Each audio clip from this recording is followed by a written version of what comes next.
بسم اللہ الرحمن الرحیم نحمدہ ونصلی علی رسولہ الکریم اما بعد۔ اکثر دوست یہ مسئلہ پوچھتے ہیں کہ جی کیا روزے کی حالت میں انجیکشن لگوانا، ڈرپ لگوانا یہ جائز ہے؟ تو میرے دوستو اس مسئلے کو بھی ہم ذرا تھوڑا سا تفصیل کے ساتھ سمجھ لیں۔ اب روزے کی حالت میں ہم گولی کھا نہیں سکتے، کیپسول کھا نہیں سکتے، اچانک کوئی بیماری ایسی آ گئی کہ اب اس کا علاج صرف اور صرف یہ ہے کہ آپ انجیکشن لگوا سکتے ہیں یا آپ کو ڈرپ لگوانا پڑے گی روزے کی حالت میں، یا آپ کو رگ کے اندر، وین کے اندر ٹیکا لگوانا پڑے گا، تو اس کی حضرات علماء کرام نے اجازت دی ہے، کیونکہ اس دوا کے ذریعے سے روزہ ٹوٹتا ہے۔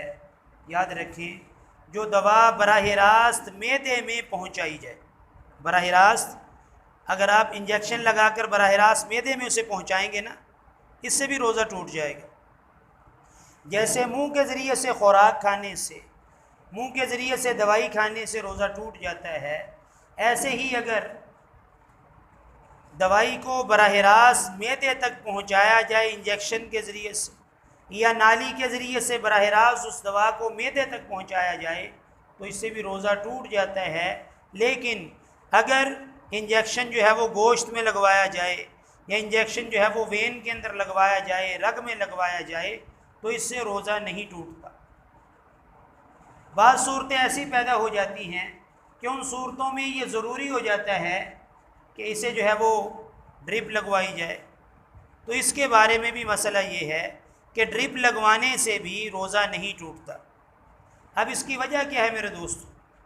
ہم اگر انجیکشن لگوائیں یا ڈرپ لگوائیں رگ کے اندر، تو یہ دوائی کہاں پر جائے گی؟ خون کے اندر جائے گی، اور یہ خون جب سرکولیشن کرے گا، سرکولیٹ ہوگا پورے جسم میں، تو پھر اس کے ذریعے سے جہاں پر جو تکلیف ہوگی تو اس کے لیے اللہ رب العزت اسے شفا بنا دیں گے۔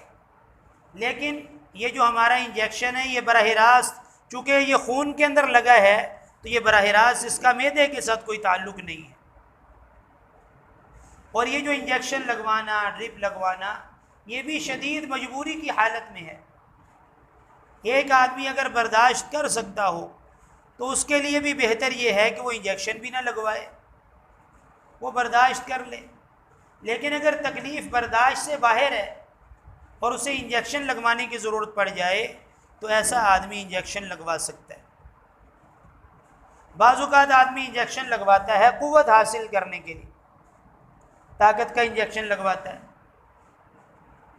تو اس میں بھی حضرات نے یہی بات فرمائی ہے کہ بلا ضرورت شدیدہ، شدید ضرورت کے بغیر طاقت کا انجیکشن بھی نہیں لگوانا چاہیے۔ ایک آدمی کو شوگر کی تکلیف ہے، اب اس کا جسم جو ہے وہ ساتھ چھوڑتا جا رہا ہے، ڈاکٹر نے کہا جی آپ ایسے کریں، طاقت کا انجیکشن لگا دیتا ہوں، آپ کی طبیعت کچھ برقرار ہو جائے گی، تو اس نے طاقت کا انجیکشن لگوا لیا۔ لیکن اسے بھی عادت نہیں بنانا۔ جس نے بلا ضرورت صرف اور صرف قوت حاصل کرنے کے لیے طاقت کا انجیکشن لگوا لیا، تو میرے دوستو اس سے بھی اس کا روزہ مکروہ ہو جائے گا۔ شدید ضرورت کی حالت میں لگوایا جا سکتا ہے، اور صرف طاقت حاصل کرنے کے لیے انجیکشن نہیں لگوایا جا سکتا۔ اب ایک اور مسئلہ سمجھ لیں انتہائی مختصر انداز میں۔ جتنی بھی شریعت ہے، جتنا بھی دین ہے، اس کی میرے دوستو 4 بنیادیں ہیں جس کے ذریعے سے ہم مسائل آپ کو بتاتے ہیں۔ کوئی بھی ضرورت درپیش ہو تو حضرات علماء کرام نے سب سے پہلے قرآن کریم میں اس مسئلے کو تلاش کیا ہے۔ اب اگر قرآن کریم میں وہ مسئلہ مل گیا تو اب کسی حدیث پاک کی بھی ضرورت نہیں۔ جہاں پر قرآن کریم خاموش ہے، تو میں نے یہاں پر درس میں بتایا تھا کہ وحی کی 2 قسمیں ہیں۔ ایک وحی وہ ہے جس کی تلاوت کی جاتی ہے، اور ایک وحی وہ ہے جس کی تلاوت نہیں کی جاتی۔ یہ جو احادیث مبارکہ ہیں، یہ بھی وحی ہیں اللہ کی طرف سے، لیکن ان کی تلاوت قرآن کی طرح نہیں کی جاتی۔ تو جو مسئلہ نبی صلی اللہ علیہ وسلم کی حدیث میں موجود ہے، تو وہ بھی اللہ کی وحی ہے۔ تو جو مسئلہ قرآن پاک میں نہیں ملتا وہ کس سے دیکھا جاتا ہے؟ حدیث مبارکہ سے دیکھا جاتا ہے۔ بعض اوقات ایسے ہوتا ہے کہ قرآن پاک بھی خاموش ہے، احادیث بھی خاموش ہیں، حضرات صحابہ کرام نے بیٹھ کے مشورہ کیا، سوچا کہ اس مسئلے کا کیا حل نکالا جائے، تو حضور صلی اللہ علیہ وسلم کے براہ راست تربیت یافتہ شاگردوں نے بیٹھ کے ایک مسئلے کا حل نکال دیا، اسے کہا جاتا ہے اجماع امت۔ تو یہ بھی شرعی مسئلہ ہوتا ہے۔ اور بعض ایسے مسائل ہیں اس دور میں اور اس دور میں بھی جو مسائل قیاسی کہلاتے ہیں، کہ ایک مسئلے کا قرآن کریم میں کوئی حل موجود نہیں۔ حل موجود نہ ہونے کا کیا مطلب ہے؟ قرآن پاک میں تو ہر چیز کا حل ہے، مراد یہ کہ اس کی تفصیل موجود نہیں، وہاں پہ رہنمائی مل رہی ہے، تفصیل نہیں ہے۔ مثلا اللہ نے فرمایا سود حرام ہے، اب تفصیل قرآن پاک میں ہے نہیں۔ جو احادیث مبارکہ ہے ان میں بھی جو تفصیل بتائی گئی ہے تو ایک اصول کے مطابق، آگے فقہائے امت نے اس کی تفصیل پہ کتابیں لکھی، جبکہ وہ ساری تفاصیل احادیث میں موجود نہیں، لیکن ان کی رہنمائی موجود ہے، آگے جو اس کی جزیات ہیں وہ علماء کرام نے نکالی۔ اسی طریقے سے اس دور میں ہزاروں ایسے مسائل ہیں جنہیں قیاسی مسائل کہا جاتا ہے۔ علماء غور و فکر کر کے، قرآن و حدیث میں غور و فکر کر کے، کوئی نہ کوئی جزی تلاش کر کے پھر مسئلہ بتاتے ہیں۔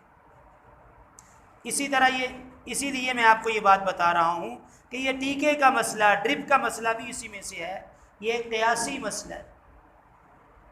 اب ضرورت شدیدہ ہے، بندہ پریشان ہے، تڑف رہا ہے، گولی کھا نہیں سکتا، روزہ رکھا ہوا روزہ توڑتا نہیں، اب انجیکشن نہ لگوائے تو کیا کرے گا وہ؟ اب یہ مسئلہ اس کو قیاس کیا کس چیز پر؟ کہ آدمی کو سانپ نے ڈس لیا، پورے جسم میں زہر پھیل گیا، سارے علماء کا اتفاق ہے کہ روزہ نہیں ٹوٹتا۔ بچھو نے ڈس لیا، زہر پھیل گیا، بھیڑ نے کاٹ لیا، زہر پھیل گیا، روزہ ٹوٹتا ہے؟ چونکہ یہ خون کے اندر زہر نے سرایت کیا ہے تو اس سے روزہ نہیں ٹوٹتا کر گیا۔ اسی طرح یہ دوائی بھی خون کے ذریعے سے، جب خون سرکولیٹ ہوتا ہے تو فوراً یہ پورے جسم میں پہنچتی ہے، تو اس سے بھی روزہ نہیں ٹوٹتا۔ تو میرے محترم بھائی بزرگ اور دوستو، یہ کوئی مختصر سی تفصیل تھی انجیکشن کے حوالے سے جو میں نے آپ حضرات کے سامنے بیان کر دی۔ دعا ہے کہ اللہ تعالی ہمیں سارے دین پر ویسے چلنے کی توفیق عطا فرمائے جیسے اللہ کے ہاں مطلوب اور مقصود ہے۔ وما علینا الا البلاغ۔